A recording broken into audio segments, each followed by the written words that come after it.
First, open the WhatsApp application on your phone.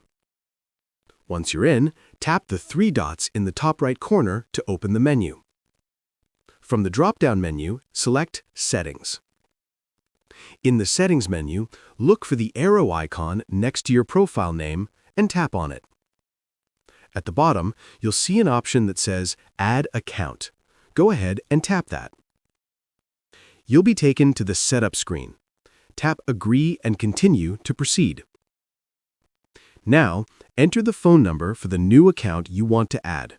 Once you've typed it in, tap Next. After your number is verified, a confirmation pop-up will appear. Just tap Continue. If you want to restore a backup from Google Drive, tap Give Permission.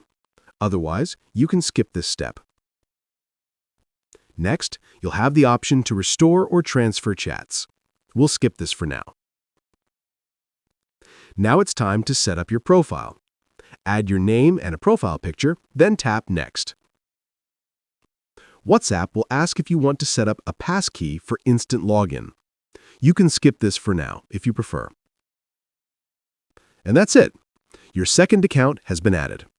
You can now easily switch between your accounts from the Settings menu. If you found this video helpful, please give it a thumbs up and subscribe for more useful tips. Thanks for watching.